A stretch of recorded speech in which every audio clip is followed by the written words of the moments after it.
우리 어제부터 컴퓨터 실기를 시작했었는데, 자, 매입 매출 전표에서 과세 유형이라는 건 부가가치세 신고서에 몇 번 칸에 들어가라라는 명령어라 그랬었죠. 그럼 이 과세 유형은 먼저 잡을 때 우리가 증빙을 발행을 해주게 되면 매출이 되는 거고, 증빙을 받으면 매입이다라고 보시면 돼요.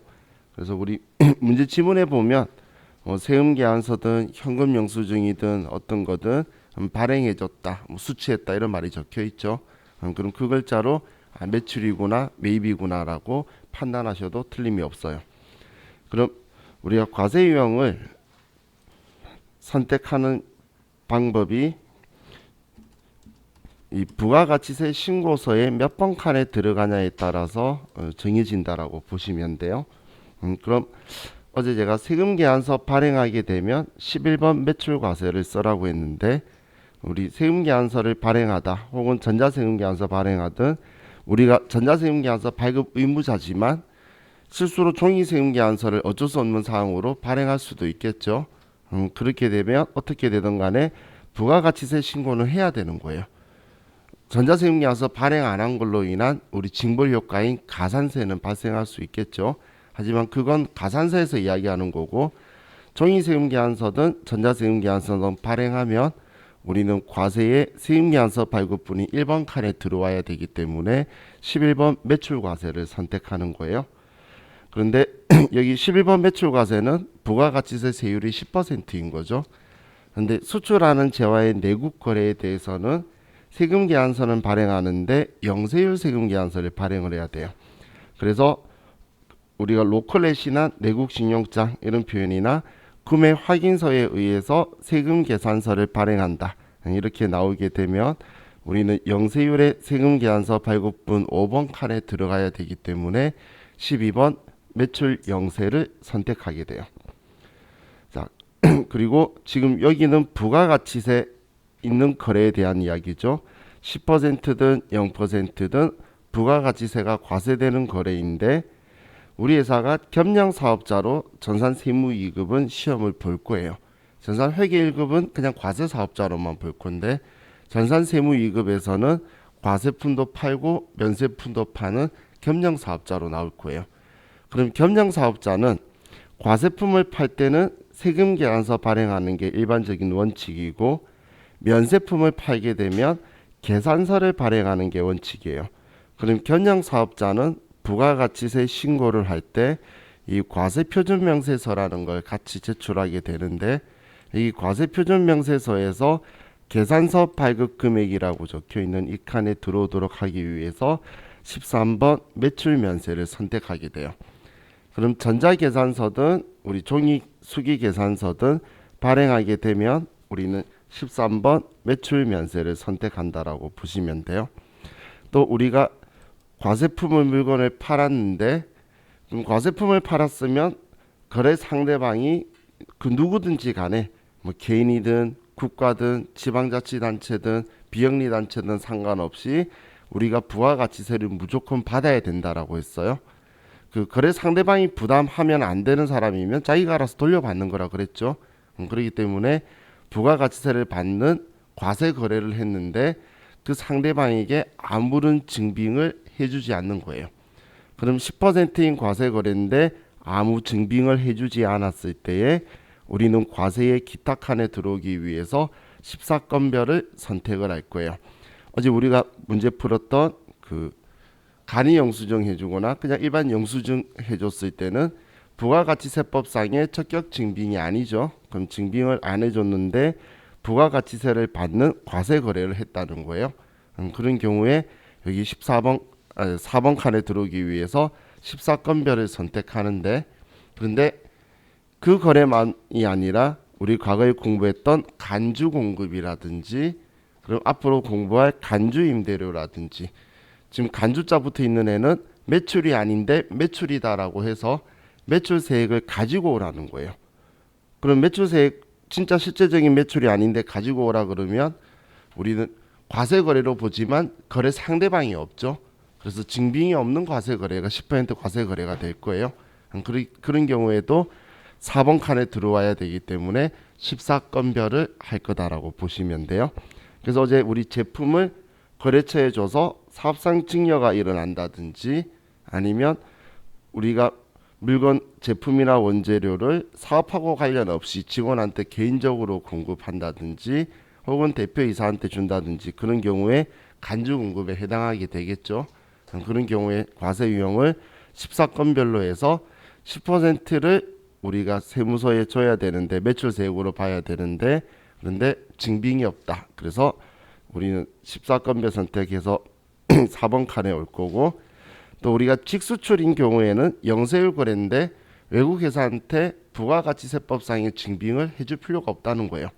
해줘봐야 실익이 없죠.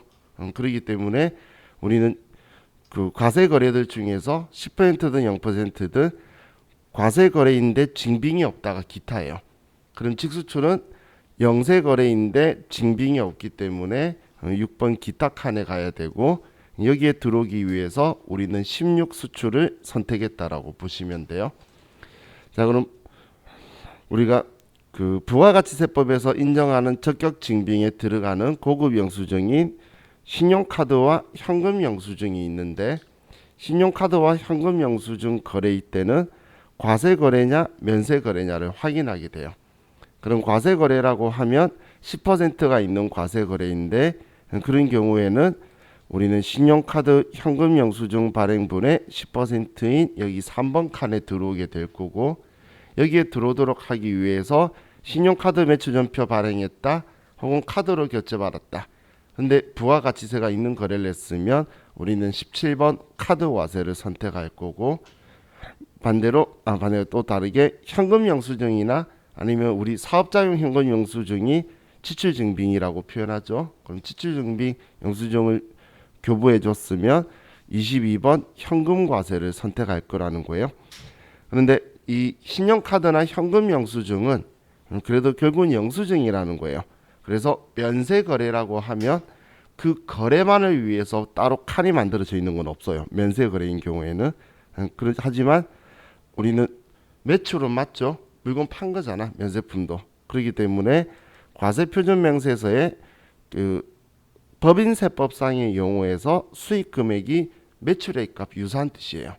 그래서 면세 매출액이다라고 해서 여기 칸에는 들어오게 돼요. 여기 칸에는.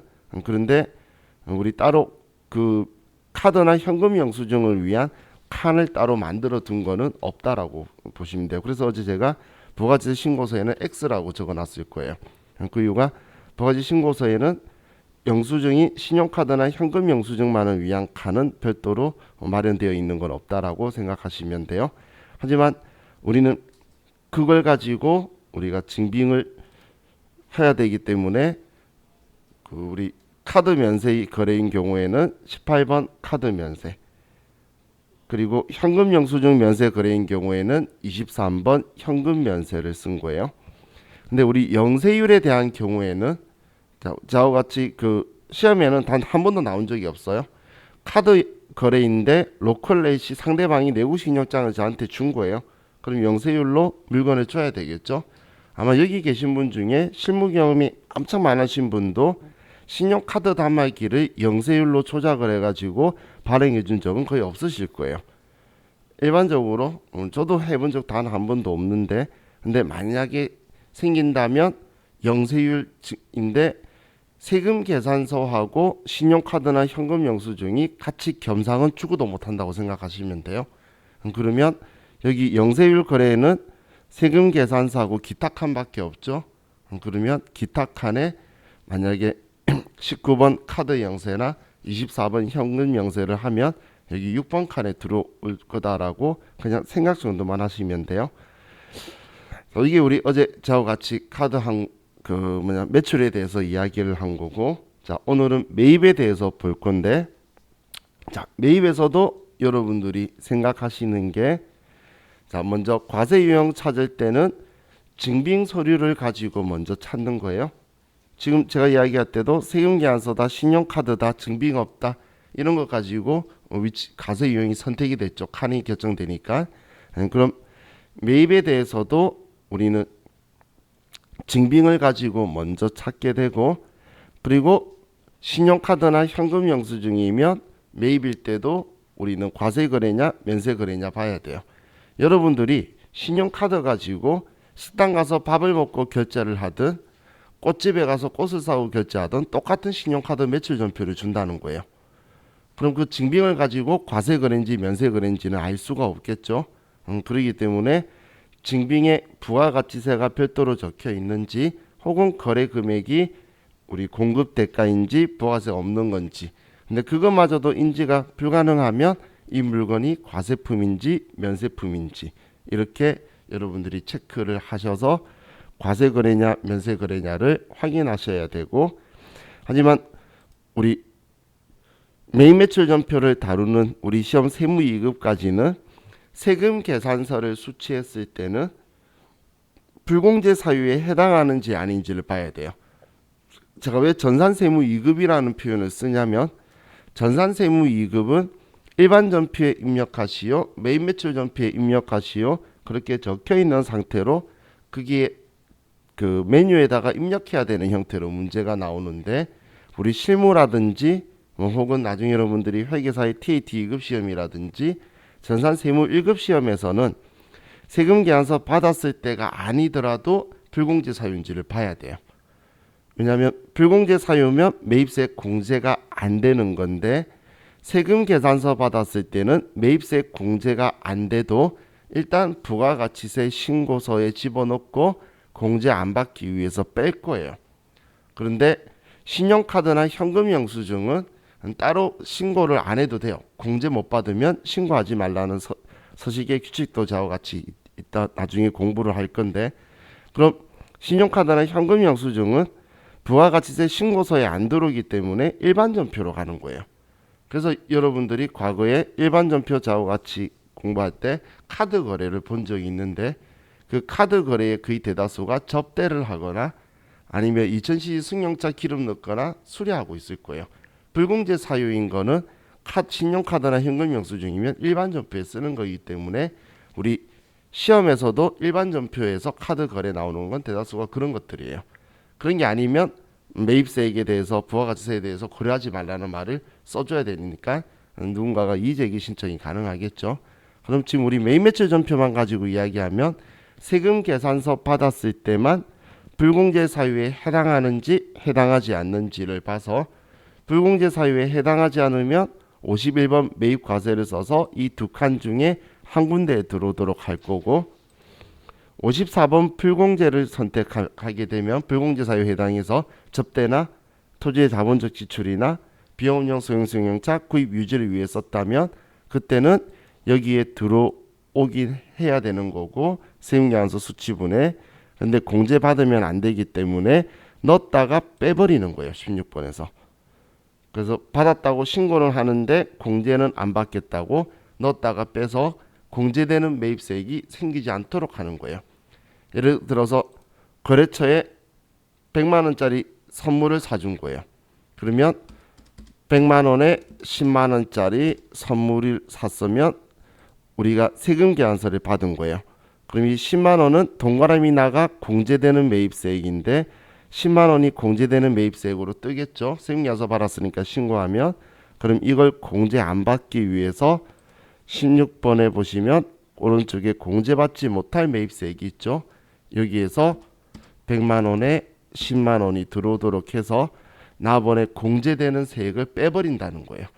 그래서 세금계산서 받았을 때만 이런 행동을 하는 거지, 신용카드나 현금 영수증일 때는 그냥 아예 여기 자체에 안 들어오는 거예요. 불공제 사유면. 그래서 세금계산서 받았을 때만 제가 불공제 사유를 확인해라 라고 표현하는 거예요. 자, 그럼 우리 이제 문제를 보면서 매입액 과세 유형들하고 또 실기하고 하도록 할게요. 자, 그럼 매입 매출 전표 8월 달을 여시고, 자, 우리 교재 381페이지죠. 자, 우리 시작하기 전에 지금 오늘 화요일이죠. 여러분들이 시간 되실 때 그 한국세무사의 자격시험 홈페이지에 가서 저한테 그 시험 접수해 달라고 보내주신 분들 있죠. 접수가 다 되어 있다라고 하니까 혹시 제대로 안 돼 있는지 한번 확인해 봐 주시고 잘못된 사항이 있으면 저한테 바로 연락을 좀 주세요. 왜냐면 저도 그렇고 저희 직원도 그렇고 우리 입력하는데 혹시 실수가 있었을까봐 항상 걱정을 해요. 아직까지는 없었지만 그래도 지금 뭐 어떻게 될지 모르는 거죠. 그래서 한국세무사의 자격시험 홈페이지에 가면 본인 그냥 개인 접수로 돼 있는 거예요. 단체 접수 아니에요. 그래서 접수 사항이 아마 보이실 거니까 본인이 저한테 그 보내주신 정보대로 접수가 잘 되어 있는지 보시고 안 돼 있으면 저한테 빨리 좀 말해주시면 그 담당자한테 지금 내일까지 접수라서 수정할 수 있는 여지가 있을 거니까 빨리 수정을 하도록 할게요. 뭐 추가 접수나 그런 건 안 되는데 해놓은 거 가지고 바꿔달라고 하는 정도는 가능할 거예요. 자, 급한 건 아니고 오늘 중에 좀 그래도 확인 좀 해주세요. 왜냐면 내일이 마지막 그거잖아요. 그죠? 접수가. 근데 여러분 주위에 아마 지인들한테 이야기 들어보시면 접수 못하신 분 꽤 많을 거예요. 그게 그날이 사라진대요. 근데 저는 제가 접수를 할 수가 없으니까 어떤 분위기인지 모르는데 그 다들 그런 식으로 저한테 이야기를 해요. 조금 뒤늦게 연락이 와서. 근데 혹시 미래의 불상사를 대비해서 말씀드리는데 우리 시험 접수를 제가 이렇게 부탁 그 세무사회에 하는 건 그 사이트에서 있는 접수일 이전에 끝내는 거죠. 그렇기 때문에 만약에 저한테 이야기를 해서 이렇게 하시고 싶으시면 미래에 뭐 저 안 만나고 세무일급이든 뭐든 접수가 필요하시면 미리 이야기하셔야 돼요. 시험 접수 시작해서 접수 못했어요 하고 저한테 연락 왔을 때 제가 해드릴 수 있는 방법은 없어요. 코로나가 아니면 그 담당자하고 소주 한잔이라도 하면서 해달라고 부탁할 수 있는데 지금은 그런 상황도 아니기 때문에 그래서 그 이전에 저한테 미리 선택을 하셔야 돼요. 본인이 직접 할 거냐 아니면 이 학원에 와서 하도록 미리 저한테 연락해가지고 해달라고 할 거냐 해드리는 거야. 저는 뭐 크게 어려운 거 아니니까. 근데 그 제가 해드릴 수 있는 기간이 지난 후에는 힘드니까 그래서 만약에 필요하시면 미리미리 저한테 연락을 해주시면 좋을 것 같아요. 왜냐면 이번에도 그 저하고 같이 공부한 2급수가 아닌 그 다음 급수도 따로 개인적으로 인강보험소 공부하신 분들이 이제 저한테 시험 접수를 부탁을 늦게 했어요. 그래서 본인 혼자 나름 그래도 그 일하시면서 톡학으로 세무일급 공부하고 그리고 지금 저희 카페에 제가 올리는 영상 보면서 공부하시는 분도 좀 있어요. 일하셔야 되니까. 근데 자기는 지금 공부해야겠고 그래서 제가 책 드려가지고 책 보면서 이제 공부하시는 분들이 있는데 시험 제가 그분들 이 시험 접수에 대해서까지 체크를 제가 좀 하지를 못했겠죠. 그래서 그분들이 늦게 연락이 왔어요.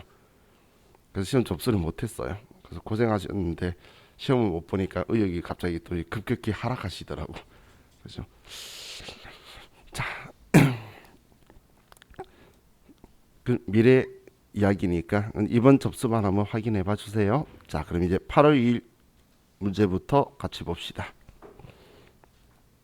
자, 만천철강에서 다음과 같은 원재료 구입하고 전자세금 계산서를 발급받았다. 자, 세금계산서를 발급받았다라고 적혀 있죠. 세금계산서 받았을 때에 불공제 사유인지를 확인하는데 세금계산서 받았는데 원재료나 상품이면 불공제 사유일 리는 없다라고 생각하시면 돼요. 그죠? 이건 우리가 생산이나 판매 목적으로 보유하는 재고자산을 산 거기 때문에 당연히 불공제 사유일 리는 없다라고 생각하셔도 틀림이 없을 거예요. 자, 그럼 아래쪽을 봤는데 지금 아래 항목이 두 개가 있죠. 항목이 그렇게 항목이 두 개가 있을 때는 복수거래라는 걸 쓰면 우리가 세금계산서를 출력했을 때 이렇게 두 개가 나올 거예요. 그래서 같은 물건인데 단가가 다르거나 여러 개의 항목이 있을 때는 복수거래를 쓰면서 우리가 그 입력을 하게 될 거예요. 자, 그리고 아래 우리 원재료 사면서 어음을 500만 원 발행해 줬고 외상으로 1920만 원을 했네요. 그럼 원재료 산 거니까 일반적인 상거래죠. 그래서 어음은 지급어음이라고 쓸 거고 외상대금은 외상매입금이라고 써주면 되겠네요. 자, 그럼 8월 2일이라고 쓰시고, 자, 유형에서 원재료 사고 세금계산서 받은 거니까 51번 매입 과세. 그럼 여기 품목이라고 칸이 들어가 있죠. 자, 이 상태에서 위에 상단부에 보시면 F7번 복수거래라고 있어요. 여기에. 그럼 F7번 복수거래를 선택하시면 아래쪽 하단에 입력할 수 있도록 아래쪽으로 내려왔죠. 그러면 아래쪽에서 품목 A 재료, 규격은 없고 수량 40개, 단가 25만원, B 재료, 수량 60개, 단가 20만원.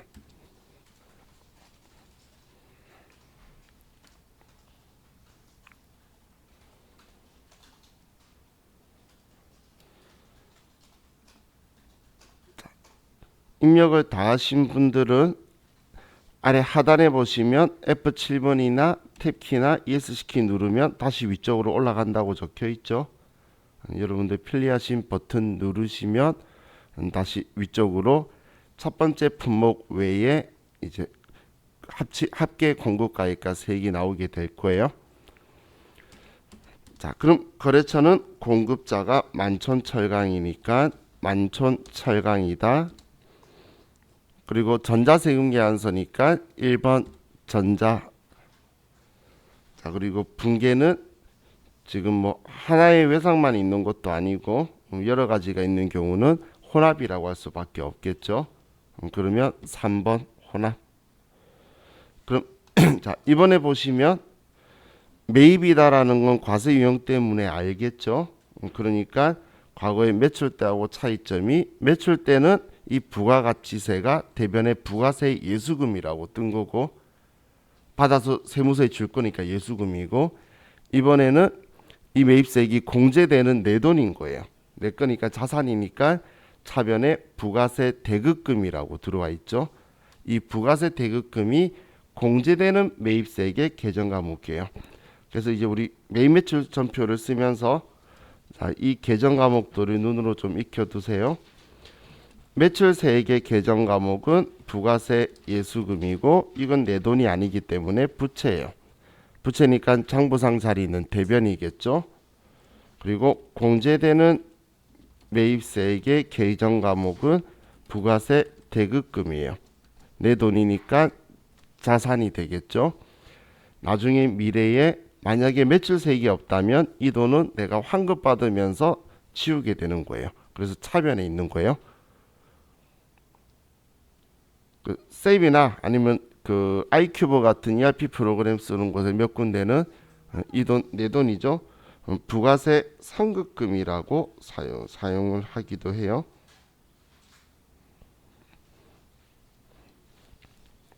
왜냐면 우리가 매입 매출 전표 쓰면서 수없이 보게 되는데 신경을 안 쓰고 있다가 자, 우리는 지금 나중에 여러분들이 실무에서 꼭 지켜야 되는 일이 뭐냐면 부가가치세 신고서의 매출세액인 가액 금액하고 장부의 부가세 예수금 금액하고 무조건 일치해야 돼요. 이게 일치 안 하면 둘 중 하나예요. 신고를 잘못하거나 장부를 잘못 쓰고 있거나. 일단 무조건 일치해야 되는 거예요.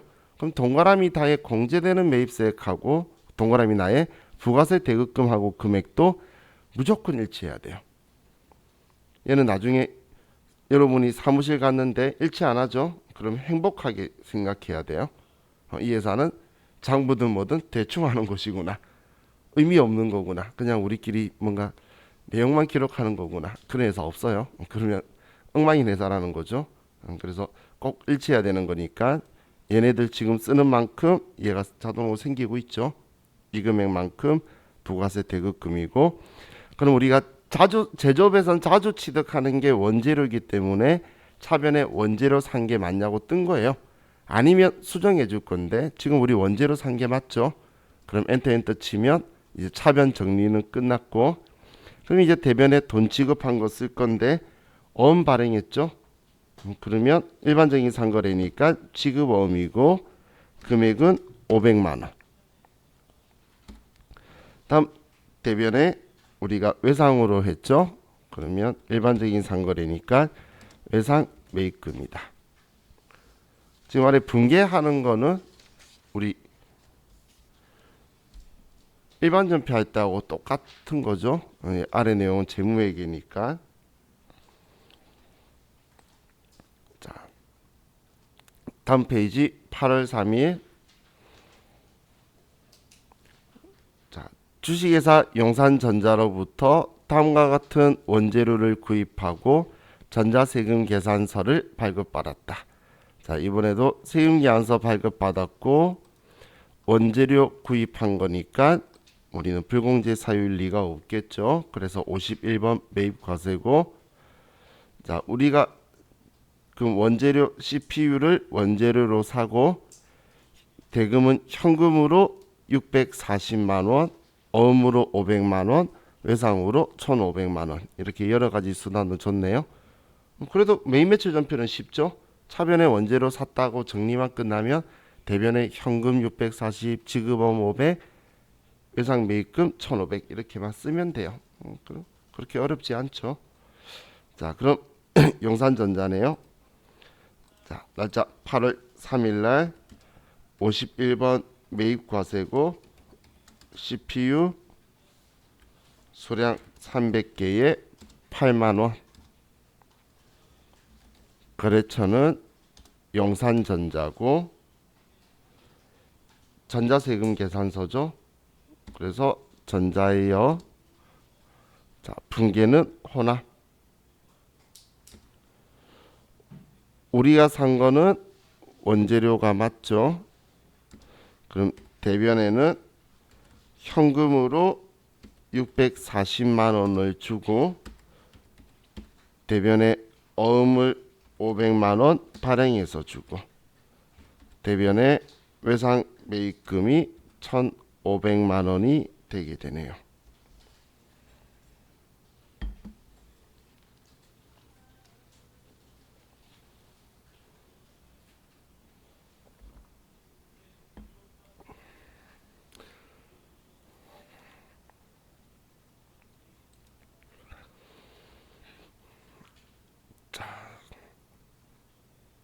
다음 8월 5일 신암전자 주식회사로부터 원재료 매입하고 다음에 전자세금 계산서를 발급받았다. 자, 이번에도 전자세금 계산서 발급받았고 원재료 매입한 거니까 매입세 공제되겠죠. 그때 51번 매입과세고 원재료로 메모리 산 거고 현금 200, 어음 200, 외상으로 1,800. 앞 문제랑 거의 똑같아, 그죠? 자, 그럼 8월 5일날 51번 매입과세고 메모리 400개, 단가 5만원, 거래처 신암전자.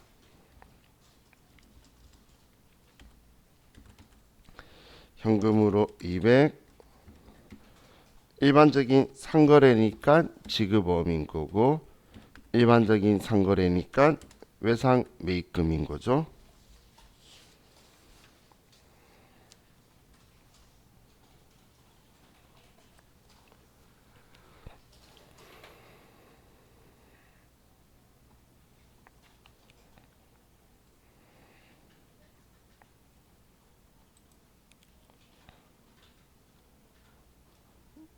자, 다음 8월 7일 문제 볼게요.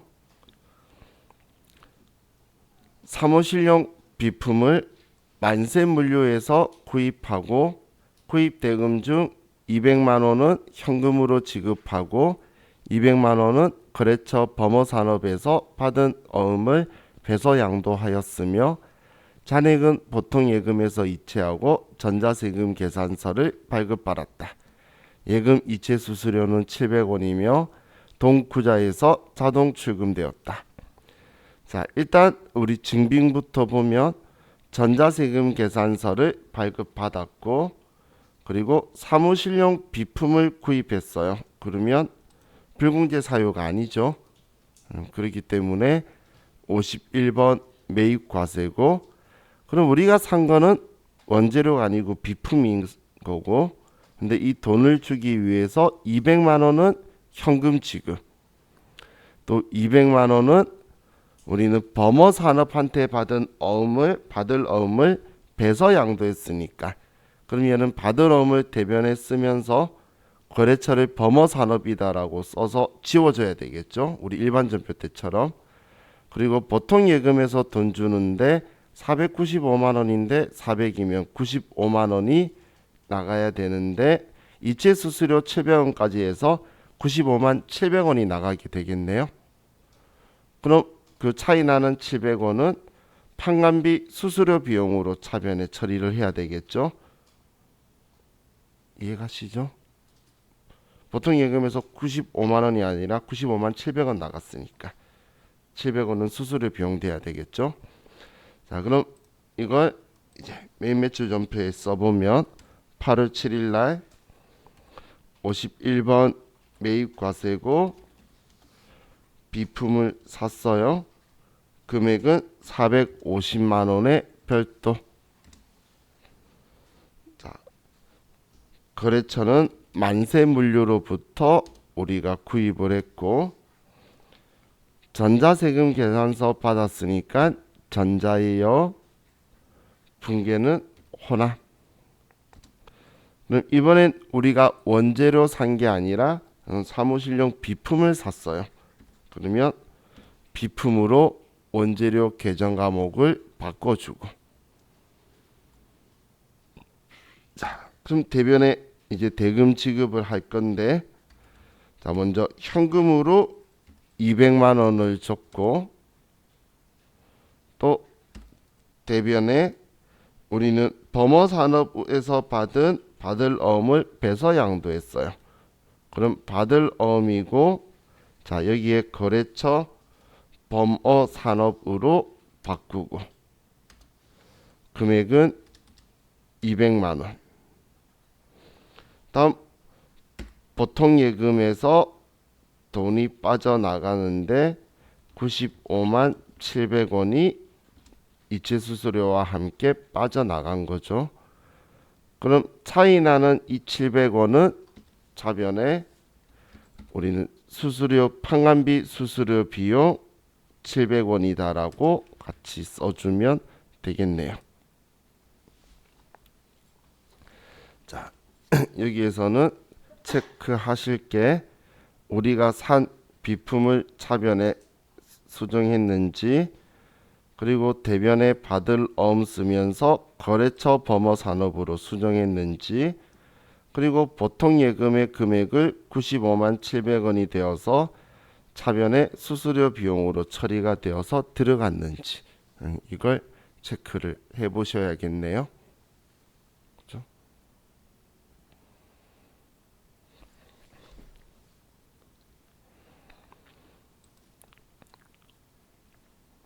자, 다음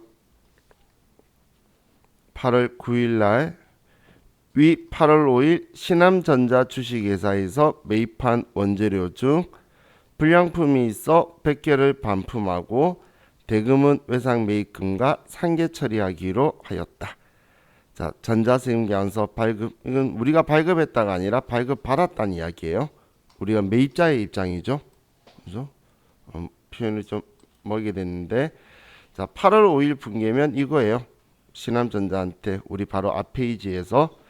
그럼 우리는 수정세금 계산서를 발행하거나 받았을 때는 우리가 원거래에 있었던 과세 유형과 똑같은 유형으로 가는 거예요. 그러면서 마이너스로 써줄 거야. 그럼 지금 8월 5일 날 우리 51번 매입과세라고 해서 매물이 사면서 썼었죠. 그러면 그대로 51번 매입과세인데 지금 마이너스로 한 개당 5만 원짜리였네요. 그럼 5만 원짜리가 한 개당 5만 원짜리가 100개 반품 받은 거예요. 그럼 그때 외상 매입금 금액이 있었던 거하고 상계 처리하기로 했다 적혀 있죠. 외상 매입금하고 상계 처리한다, 혹은 뭐 반대로 매출일 때 반품 받으면 외상 매출금과 상계한다, 이런 말이 나오면 분계 유형은 외상으로 하시면 컴퓨터는 알아서 분계를 아래 편하게 해줄 거예요. 자, 그럼 8월 9일자를 보면 51번 매입 과세고, 자, 얘는 우리가 반품한 거죠. 그러면 매입 환출한 거고, 자, 마이너스 100개 개당 5만 원짜리.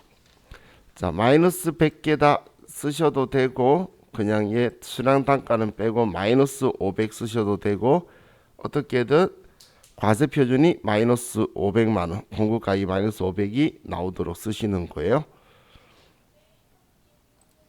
자, 그럼 거래처는 신한전자였고, 전자세금 계산서. 자, 분계는, 자, 여러분들 2번 외상이라고 눌러 보시면 원재료에 마이너스 500, 그리고 외상 매입금에 마이너스 550 이렇게 나오죠. 그렇게 나오면 되는 거예요. 혼합으로 왔다면 이렇게, 이렇게 분계가 되는 거니까 여러분 그냥 2번 외상한 거하고 이 분계하고 서로 일치하죠. 순서만 위아래가 틀린 거지. 차변 대변하고 똑같죠. 2번 외상이라고 하셨을 때 하고. 그래서 이렇게 분계만 들어와 있으면 돼요. 근데 마이너스가 싫으면 원재료를 대변에 플러스 500, 그리고 외상 매입금을 차변에 플러스 550 써도 되는데, 우리는 부가세 대급금 금액을 얘는 수정할 수가 없죠. 그러면 쓸데없는 언밸런스한 분계가 되는 거니까 그냥 이대로 수정세금 계산서를 하시는 게 좀 편리하실 거예요. 그래서 전액 외상 대금하고 상계했다라고 했기 때문에 편리하게 하라고 제가 여기에 2번 외상이라고 하라고 한 건데, 외상 매입금하고 상계한 거 아니면 우리 기존에 있던 그 분계했던 계정 과목 있죠. 그거하고 동일하게 할 거예요. 만약에 미지급금으로 처리했던 거였어. 그러면 미지급금이 마이너스가 들어와야 되겠죠. 그래서 같은 계정 과목으로 들어올 거예요. 지금 얘는 이 메모리에서 이 외상 매입금이 1800 중에서 지금 500만 원이 마이너스 될 게 있으니까 마이너스가 된 거죠. 지금 얘 지금 반품된 거잖아요. 이 분계가 이 중에 얘를 마이너스로 여기서 처리한 거다라고 보시면 돼요. 자, 다음 8월 10일.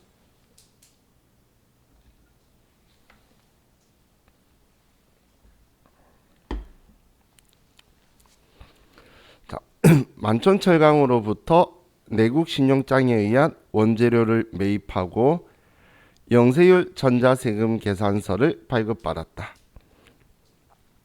대금 중 200만 원은 수표 발행하여 지급하고 잔액은 약속어음을 발행하여 결제하였다. 자, 이번에는 내국 신용장에 의한 영세율 전자세금 계산서를 발급받은 거예요. 그럼 받았으니까 매입인 거고, 영세율 세금 계산서 내국 신용장에 의해 받았으니까 52번 매입 영세를 선택하는 거고, 자, 원재료 산 거고 200만 원은 수표 발행했어요. 수표 발행했으면 당좌 수표라 그랬죠. 그럼 당좌 예금에서 돈이 빠져나갈 거고, 어음 발행했어요. 원재료 산 거니까 일반적인 상거래라서 지급 어음이다라고 쓰게 되겠죠. 그럼 8월 10일 날 52번 매입 영세가 되고, 원재료 1,500만 원, 거래처는 만촌철강, 영세율 전자세금 계산서니까 전자예요. 분계는 혼합. 그럼 이번엔 영세율이라서 부가가치세가 없죠. 부가세 대급금이 없고, 자, 원재료 산 건 맞고 대변에 우리는 수표 발행해서 당좌 예금에서 200 상대방이 찾아갈 거고, 나머지는 어음 발행했고 일반적인 상거래니까 지급 어음이다.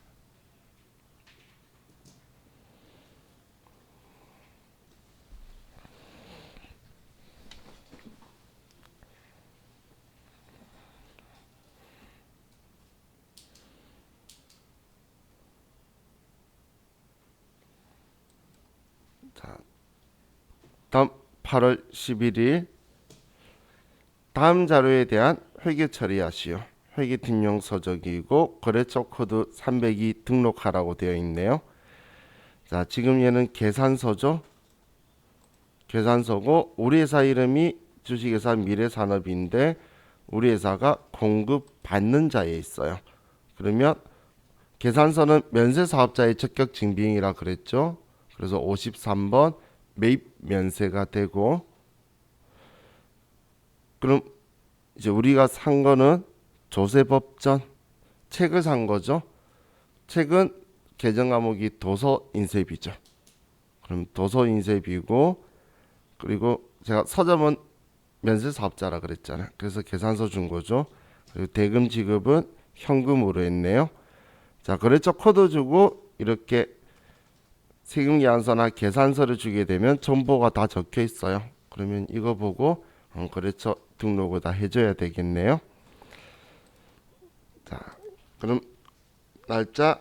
자, 지금 우리 책에 미스가 난 게 여기 작성일자에 입력하는 건데 작성일자가 지금 10일이라고 적혀 있죠. 여러분 책에 11일로 바꾸세요. 위에 게 10일이니까 얘는 미스가 난 거고, 이 작성일자에 우리가 메인 매출 전표 쓰는 날이랑 일치한 날이에요. 그래서 이 공급일자는 상관없어요. 얘는. 근데 여기 작성일자는 꼭 메인 매출 전표하고 입력하는 날짜가 월합계 계산서나 세금계산서가 아닌 이상은 일치해야 되는 거예요. 작성일자가. 그럼 11일로 여러분들이 수정해 놓으시고, 자, 이번엔 53번 메인 면세 조세 법전이고 금액은 30만 원. 자, 거래처 추가해야 되니까 자, 이번엔 플러스 키 누를게요. 자, 거래처 이름은 제1문고. 자, 엔터 치면 팝업 창이 뜨고, 자, 거래처 코드 번호는 302번. 그리고 수정 버튼 누르시고, 자, 사업자 등록번호 계산서 보고 쓰는 거예요. 대표자는 이태식, 도매, 소매, 서적, 국제보상로 582.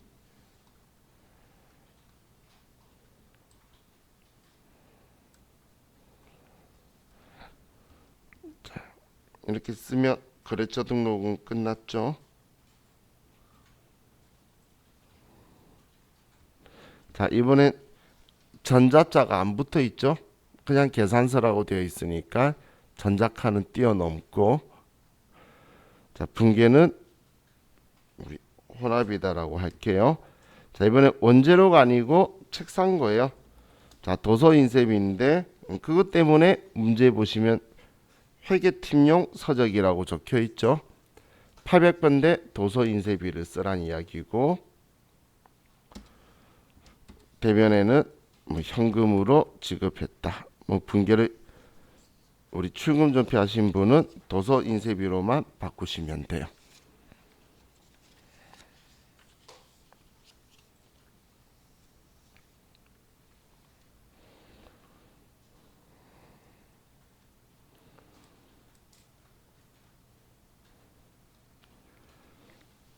자, 다음 8월 12일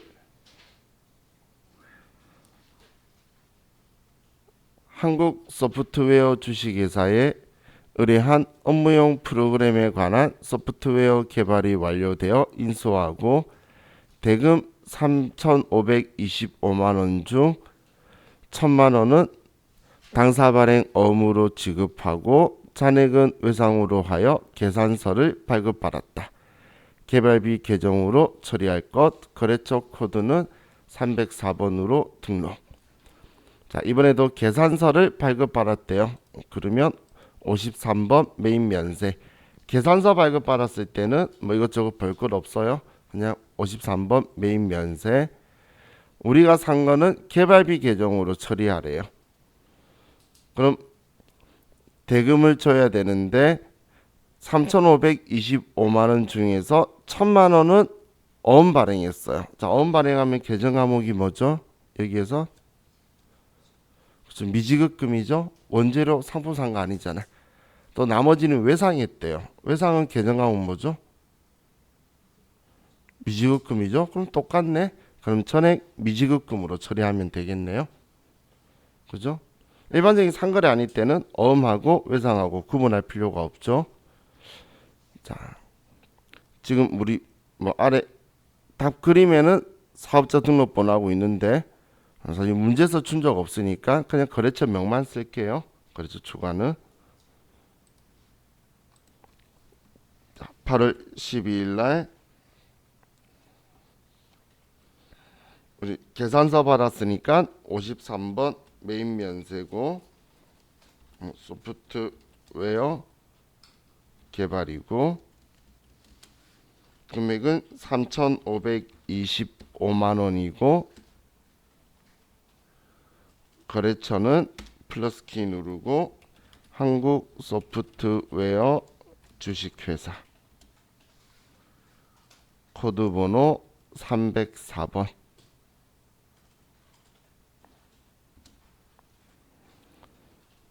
자, 전자 아니었죠? 그냥 계산서 적혀 있으니까. 그리고 분계는 혼합. 그럼 원재료 산 거 아니고 개발비란 말 안 했으면 저도 소프트웨어라고 썼을 거예요. 그렇기 때문에 소프트웨어다 개발비다 뭐 하면 실제 시험에서도 계정 과목을 알려줄 거예요. 그러면 개발비라고 쓰고 대변에 어음 발행한 거든 외상한 거든 전부 다 미지급금이니까 자, 이렇게 미지급금이라고 써주면 되겠네요.